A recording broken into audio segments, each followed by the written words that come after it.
The joke. The inhabitants of the small, modern village of Venusganj were glued to their television sets watching the evening news. Nobody noticed a streak of light that appeared in the southern part of the sky near the hills. The streak of light soon turned into a ball. The ball landed in the garden of a house on the outskirts of the village. The ball-like spacecraft remained still for some time. Then a hatch opened at the top. A moment later, a spider-like creature clambered out of the hatch and dropped onto the grass.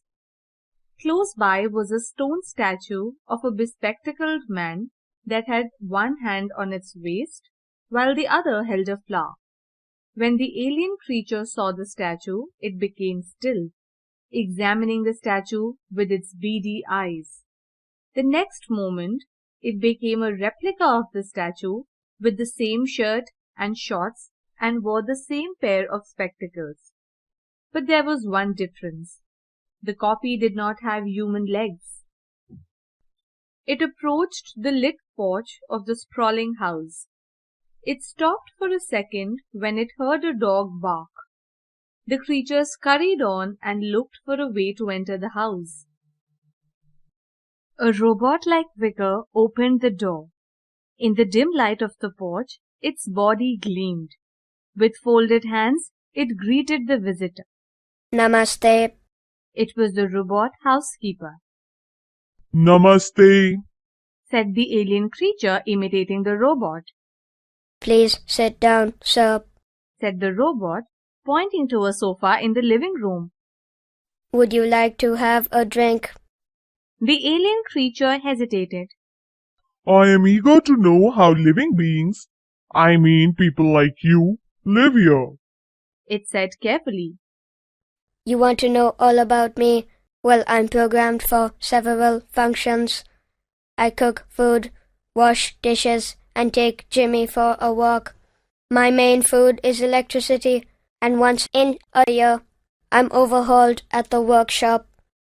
The alien creature nodded and asked. Can I take a look around your house? I want to see how you live. At your service, sir. Said the robot. Please follow me. After its inspection of the house, the creature headed for the front door. I have to leave now, thank you. It said. Won't you wait for the doctor and his family? Asked the robot.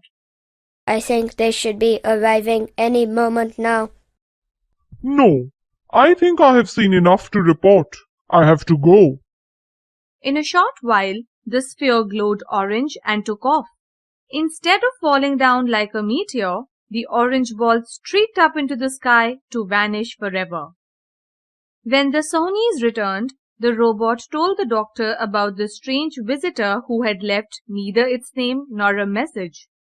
So Dr. Sony pressed a button on the robot's chest.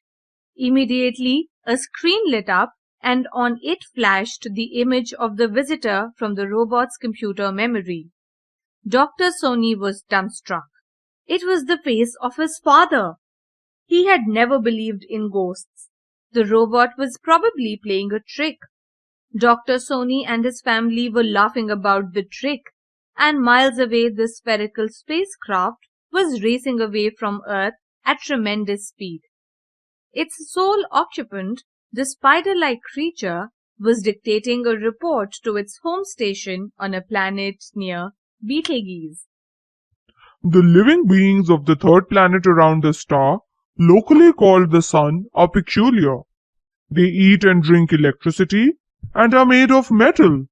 Their pets are, however, organic beings which howl and bark at you.